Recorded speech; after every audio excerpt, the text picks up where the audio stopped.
Sem ordens de prioridade, eu diria que nós temos a ideia de garantir uma formação geral básica para todos os jovens e garantir que ele possa escolher, né? Acho que nós estamos saindo de uma escola muito convencional para construir uma escola da escolha, isso é importante, ele pode ter uma personalização da trajetória dele e eu acho isso muito bom.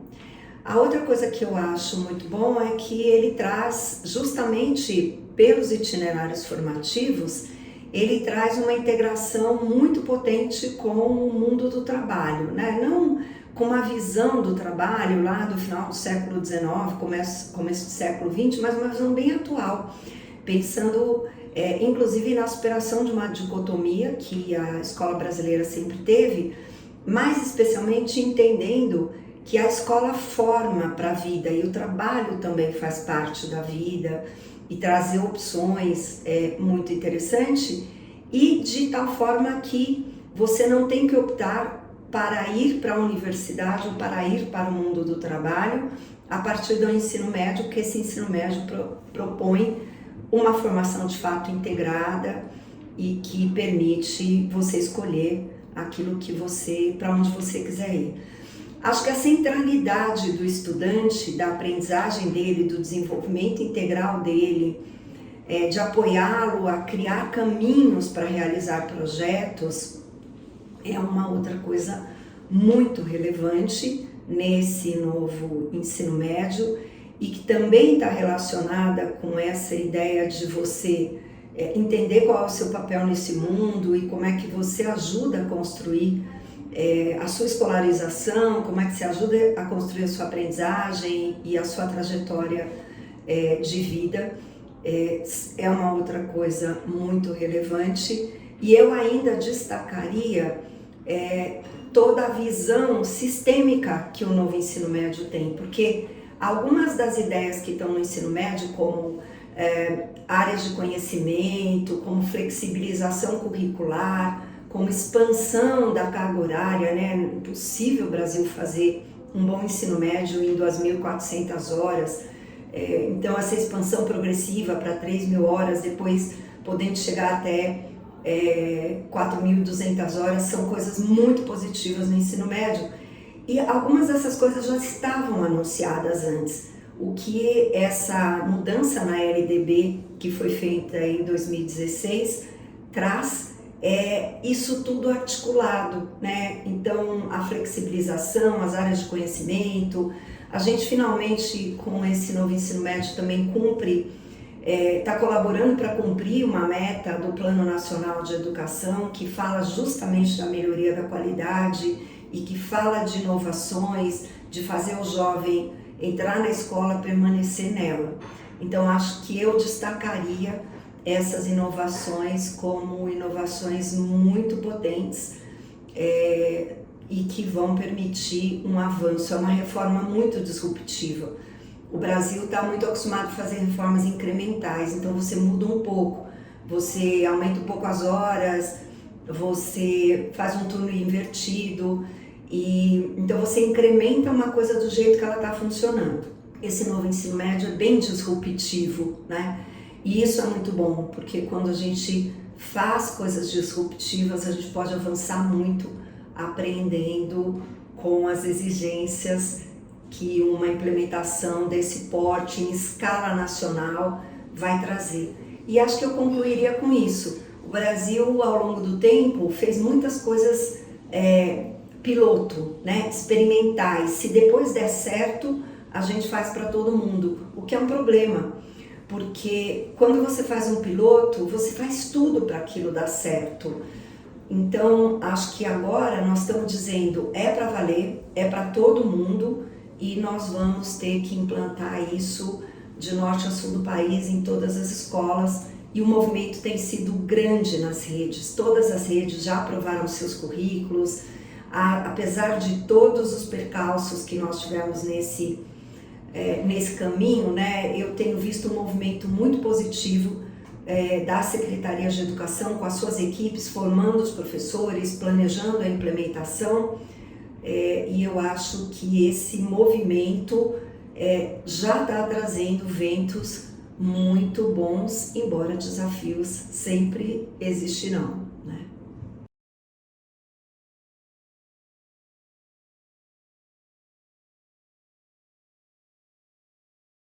Olha, eu vou começar retomando aquilo que eu vejo de vantagem, né? Escala.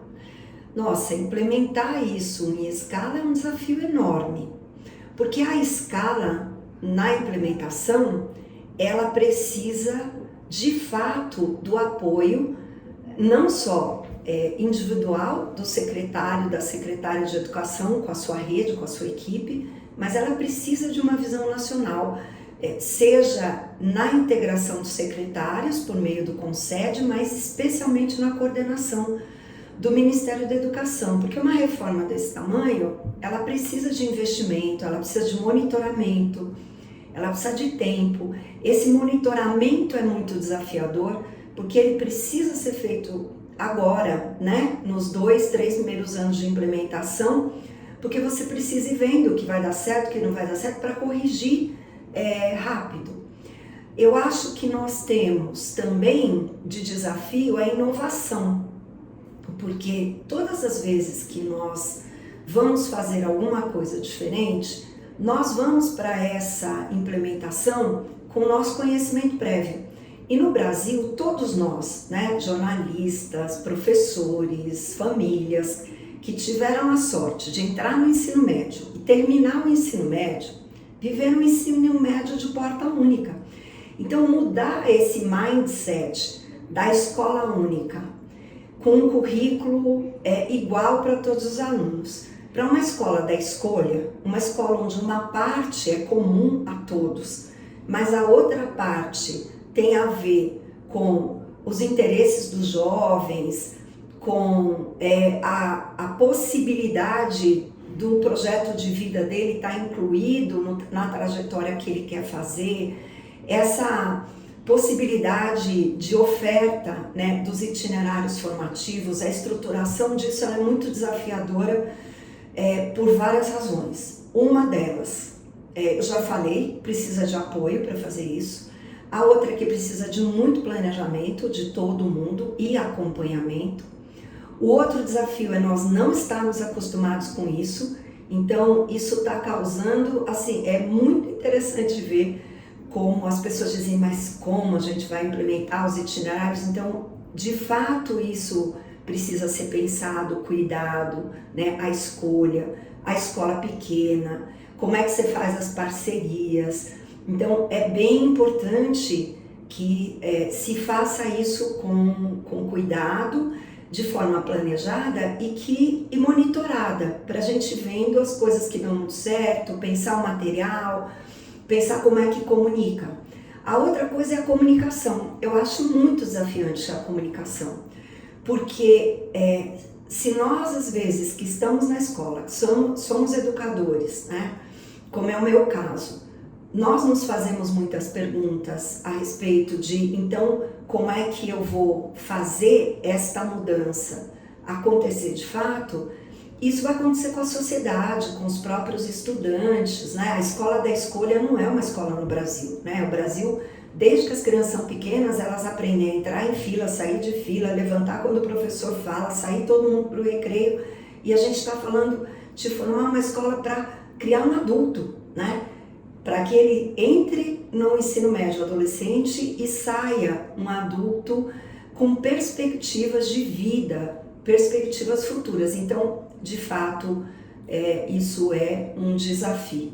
Eu acho que o desafio é a estabilidade política também, sabe? Essa mudança do ensino médio, ela foi sendo construída muito paulatinamente. É interessante que, se nós voltarmos a alguns documentos que foram feitos ali a partir da LDB de 1996, em governos muito diferentes, nós vamos ver que essa construção foi sendo feita aos pouquinhos. Então, numa diretriz curricular, lá em 1998, você já falava de competências e habilidades e áreas de conhecimento.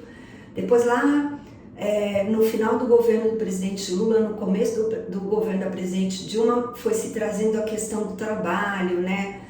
Foi se trazendo a questão da ampliação do tempo, a manutenção da área de conhecimento. O que 2016 faz é pegar um documento, um projeto de lei que já vinha sendo desenvolvido desde 2013, que junta tudo isso e põe isso tudo de uma vez com um calendário para todo o território nacional, junto com garantias de direitos de aprendizagem que está na Base Nacional Comum Curricular, e é por isso que a mudança é disruptiva e nós não temos alguns elementos que são muito importantes para a implementação de uma política dessa, que não é só recurso financeiro.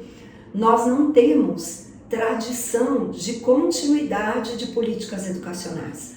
As nossas políticas, elas ainda são muito pautadas, a visão da implementação da política é muito atrapalhada por visão ideológica. Então, eu tenho ouvido algumas coisas assim, vamos acabar com esse ensino médio. E eu tenho pensado, vou voltar para onde? Para 2019? Que escola era de 2019? Ela era boa? Não, ela não era boa. E é por isso que essa construção foi uma preocupação desde que o ensino médio entra como parte da educação básica na LDB de 2016 e vai sendo construído progressivamente até ser aprovado numa lei que modifica a LDB em 2016, 2017. Então, nós não nos esforçamos para entender o melhor de uma política e criar soluções para implementá-la. E isso não acontece na academia. A academia também no Brasil é muito posicionada, ela é mais posicionada do que buscadora de soluções, né? Então, isso não ajuda. Nós temos um problema aí, né? Numa descontinuidade de trabalhos entre diferentes ministérios, ou mesmo muitas vezes dentro das secretarias de educação, até às vezes dentro de um mesmo partido político que está há muitos anos numa secretaria de educação. Raro você ter uma situação como a do Ceará, por exemplo, ou do Espírito Santo, no qual a política, mesmo em Goiás, né, no qual a política vai sendo aprimorada. Isso precisa ser para o Brasil. Então, esses são os desafios, porque os ruídos, eles atrapalham muito, eles criam muita insegurança, eles criam muita instabilidade. E eu não estou dizendo que a gente não tenha que apontar os problemas, nós temos, mas mais do que apontar problemas, o desafio é ajudar a construir a solução e a melhoria. E eu acho que essa maturidade nós não temos ainda como sociedade, e isso é muito desafiador, porque eu começo a advogar por acabar com uma coisa que mal começou a ser implementada, desconsiderando tudo, desconsiderando que isso é um esforço histórico de muita gente, é um esforço em prol dos estudantes, né? Uma escola mais atualizada com o século XXI, que tem uma visão muito inovadora. Eu desconsidero que mesmo durante a pandemia, apesar da pandemia, os estados brasileiros não arredaram um pé para elaborar os seus currículos. A gente tem 100% dos currículos aprovados. A maioria absoluta dos estados já fazendo implementação na primeira série este ano, cumprindo um calendário que é legal, que foi estabelecido em lei, né? Nós temos mudanças no Enem acontecendo, mudanças no livro didático que já aconteceram. Então, essas mudanças, elas não estão paradas, tem muita coisa acontecendo. O desafio é entender que numa implementação dessa magnitude, nós vamos ter problemas. E o problema não é ter problemas, o problema é sentar, na lamentação pelos problemas que nós temos. Eu acho que é uma hora muito importante e muito propícia, apesar de todos esses desafios, de nós avançarmos com uma modernização da educação brasileira que pode impactar, inclusive, outras etapas da educação básica, com todas as inovações que precisam ser feitas e bons resultados de aprendizagem. Finalmente, o último desafio é que nós vemos muitos problemas imediatamente, mas mal começou a implementação. Então, é natural que coisas aconteçam, né? E às vezes é interessante, porque lá em 2018, as pessoas diziam, olha, não vai ter aula, lá em 2016, desculpe, não vai ter aula para professor, vai faltar. Agora está faltando professor porque tem muita aula. Então, não é um problema bom. Ninguém merece ficar sem professor, isso é um fato. Tem um lado que é, puxa, vamos valorizar esse professor, vamos formar mais professores. As universidades públicas, elas formam poucos professores. E muitos dos professores que essas universidades formam não sabem das grandes mudanças educacionais, às vezes sabem pouco de escola. Eles formam professores em número insuficiente para atender a realidade desse país, porque, por exemplo, existe uma grande universidade na qual, de cada 10 mil alunos que entram por ano na universidade, apenas, depois do primeiro ano de universidade, apenas 8 mil ficam e 5 mil vai se formar. O que essa universidade está fazendo? Ela está reproduzindo o processo de exclusão? Então, outro desafio, a modernização das universidades para acompanhar os novos tempos, né? E quem mais está posicionado, dizendo eu sou contra, sou a favor, e sem dizer claramente o que é que pode fazer para ajudar. Então, acho que esses são desafios. A gente, como sociedade, ainda precisa evoluir em prol da educação e não posicionados em algum lugar que seja importante para nós mesmos, né? E acho que é isso que eu traria como os principais desafios.